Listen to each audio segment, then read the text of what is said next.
It is important to engage the aggressor when they feel ready. It is also important to have the right support system present when engaging the offender. This process helps both groups understand the circumstances that led the aggressor to harm the victim. This process is long, but if done well and with guidance of a mediator, it can be healing and transformative.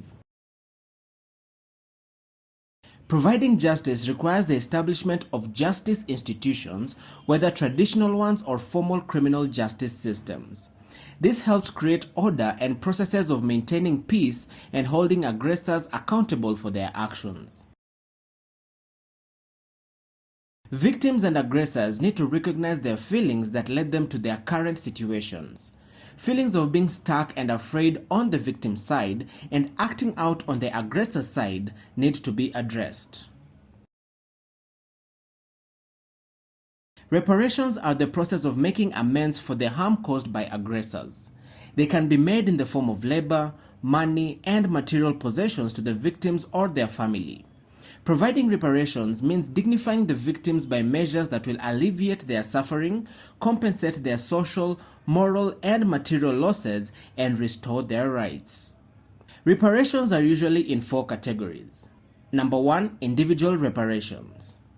Individual reparation is a financial payment made to an individual to acknowledge the suffering caused by a gross human rights violation. If the victim is dead, then the grant is paid to those dependents or relatives who have applied for reparation. Number 2, symbolic reparation. Symbolic reparation helps the community remember the pain and suffering and the victories of the past. Symbolic reparation measures include the renaming of streets and public buildings, setting aside a day for national remembrance and reconciliation, and the building of memorials and monuments. Number 3, community-based reparations. Community-based reparations include the setting up of community-based services that can promote the healing and reconciliation of individuals and communities affected by human rights violations. Community-based reparation measures could, for example, be healthcare, both physical and mental, education, and housing. Number 4, institutional reform.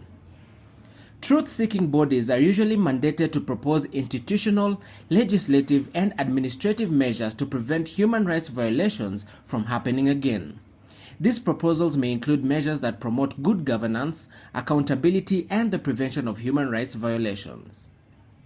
Responsibility for reparations is primarily with the state, with limited individual responsibility by perpetrators as one of the conditions for amnesty. If appropriate, the responsibility for reparations may be attributed to relevant non-state actors.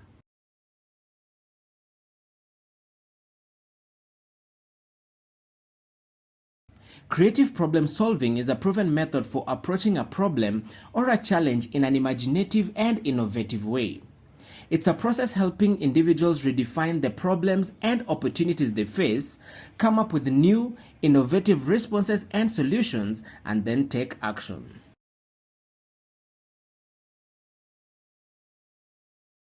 The security services, the prisons, and justice systems control a state of society where a vast majority of the population and law enforcement agencies respect the law. Traditional or alternative dispute resolution mechanisms are used to enhance security, strengthen community relations, and upholding order. Citizens and law enforcement agencies living in this state of society are entitled to the enjoyment of governmental protection and to exercise their civil rights freely.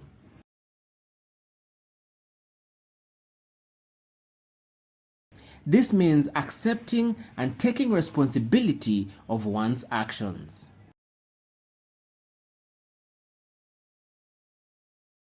This means establishing an open and impartial process of recognizing and acknowledging officers who have done exceptionally well in their line of duty.